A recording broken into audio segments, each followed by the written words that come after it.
मैं आज आपको एक ऐसी कहानी सुनाऊंगी, एक बच्चे की कहानी, जहाँ एक बच्चा होता है आरव और वो अपनी माँ को ढूंढ रहा होता है। वो देखता है उसके घर में बहुत भीड़ लगी है, पर उसकी माँ उसे कहीं दिखाई नहीं दे रही होती है।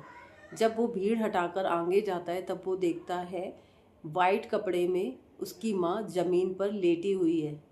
तो वो जब देखता है अपनी माँ को तो दौड़ कर माँ के पास जाता है। वो बोलता है, माँ उठो ना, मैं कितनी देर से तुम्हें ढूंढ रहा हूँ, माँ उठो ना। वो बहुत बार चिल्लाता है लेकिन कोई उसकी आवाज़ नहीं सुनता और माँ उठती नहीं है। फिर पीछे से एक हाथ उसे पीछे खींच लेता है और कहता है, अब तुम्हारी माँ कभी नहीं उठेगी। और इस तरीके से उस बच्चे से उसकी माँ दूर हो जाती है। फिर जब रात होती है तो वो बिस्तर पर जाता है और देखता है आज उसके बिस्तर पर उसके साथ उसकी माँ नहीं थी। और वो अकेले बिस्तर पर लेटता है और मन ही मन सोचता है, माँ तुम कहाँ चली गई, मुझे बहुत डर लग रहा है और तुम्हारे बिना मुझे नींद नहीं आती। लेकिन वो जैसे तैसे ऐसे ही अपनी माँ की याद करते करते सो जाता है। फिर वो सुबह उठता है, किचन में जाता है, माँ दूध दे दो। फिर वो देखता है किचन में कोई नहीं है, वहाँ उसे अपनी माँ दिखाई नहीं देती।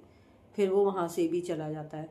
फिर वो स्कूल जाता है। स्कूल में जब वो जाता है तो वो देखता है सभी बच्चे अच्छा अच्छा लंच लाए हैं, लेकिन वो एक सिंपल सा लंच लेकर आया है क्योंकि अब उसकी माँ नहीं थी, उसे कौन अच्छा अच्छा लंच बना कर देगा। तो स्कूल जाता है तो फिर वो घर आता है और अब वो पहले जैसा आराम नहीं रहता। अब वो पहले की तरह ना हंसता है ना खेलता है, वो दिन भर गुमसुम उदास रहता है। और इसी तरह वो अपनी माँ को दिन रात याद करता है। और जब वो अपने पापा से पूछता है कि माँ कहाँ चली, फिर वो जब अपने पापा से पूछता है, पापा माँ कहाँ चली गई, तो पापा रोते हुए उससे कहते, इस तरीके से वो अपने पापा से पूछता है कि पापा माँ कहाँ चली गई। तो पापा कहते हैं कि बेटा माँ तो भगवान के पास चली गई, अब वो कभी नहीं आएगी। तो इस तरीके से वो आकाश में देखता है दिन रात और माँ से पूछता है, माँ मुझे तुम देख रही हो, मैं तुम्हें दिखाई दे रहा हूँ क्या। इस तरह से वो दिन रात आकाश में देखता रहता है। उसे लगता है कहीं मेरी माँ मुझे दिख जाए। इसी तरह वो दिन गुजारता है, लेकिन हर पल हर दिन उसे अपनी माँ की कमी उसे महसूस होती है।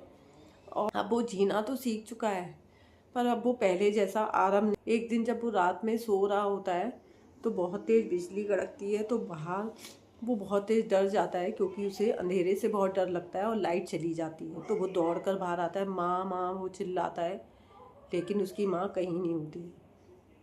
और इस तरह से वो समझ जाता है माँ तो है ही नहीं। इसी तरह वो बड़ा हो रहा होता है। एक दिन मदर डे बनाया जाता है उसे स्कूल में। तो सभी बच्चों की माँ आती हैं, आरव की माँ नहीं आती। तो टीचर पूछती हैं, बेटा तुम्हारी माँ क्यों नहीं आई। तो आरव कहता है, मेरी माँ भगवान के पास चली गई। आप कितने भी बड़े हो जाएं, अपनी माँ को याद करता है। और शायद दुनिया में सबसे बड़ा दुख यही है, एक बच्चे से उसकी माँ का और ये दर्द वो ही समझ सकते हैं जिन्होंने अपने जीवन में ये सब फेस किया है। तो ये कहानी बताती है एक बच्चे के लिए उसकी माँ का छिन जाना बहुत दर्दनाक होता है। और जो जिन बच्चों की माँ नहीं होती ना, उनका जीवन ऐसे ही होता है। वो दिन रात अपनी माँ को याद करते हैं और वो इस चीज़ के लिए दिन रात तड़पते। तो बात तो बहुत कड़वी है पर उतनी ही सच है।